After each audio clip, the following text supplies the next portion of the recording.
sommet de haut niveau pour discuter du sport et du développement. À la veille des Jeux Olympiques de Paris, des chefs d'État, des dirigeants d'instances sportives internationales ainsi que des athlètes se sont retrouvés au Carrousel du Louvre à Paris pour parler du thème du sport pour le développement durable. Parmi la cinquantaine de chefs d'État et de dirigeants mondiaux dont l'assistance, il y a le couple présidentiel malgache Ange et Mial Radziwill. Emmanuel Macron, président du pays hôte des Jeux Olympiques et organisateur du sommet, était bien sûr présent, tout comme le président du Comité international olympique, l'Allemand Thomas Bach. Le président du Sénégal, Bassirou Diomaye Faye, dont le pays accueillera en 2026 les Jeux Olympiques de la jeunesse, était aussi là. Les discussions ont certes porté sur la manière dont le sport peut contribuer à l'atteinte des objectifs du développement durable, mais il était aussi question de comment développer et promouvoir le sport.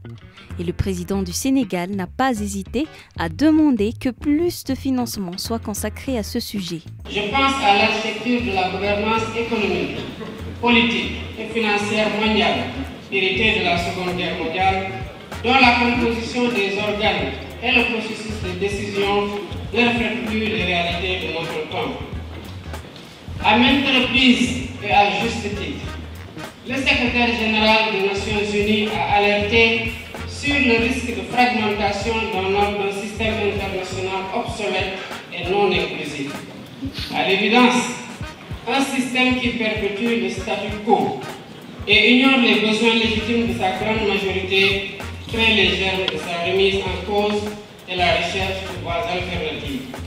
La mutation du groupe des BRICS en dessus global plus large montre à quel point le système international est contesté et combien il urge de le réformer pour le rendre plus inclusif, plus juste, plus transparent dans l'intérêt compris de tous. Le sommet a abouti à la formulation de l'accord de Paris sur le sport et le développement durable. Cet accord se décline en 10 engagements autour de 5 grandes priorités. Et dans ces promesses, les infrastructures et l'éducation par le sport occupent une place plus qu'importante. Des investissements sont ainsi prévus dans la formation des enseignants d'éducation physique et sportive, ainsi que dans la facilitation de l'inclusion des personnes en situation de handicap. Et en parlant d'investissement, le président français a plaidé pour que les pays les plus pauvres puissent être dotés de moyens pour investir dans le sport.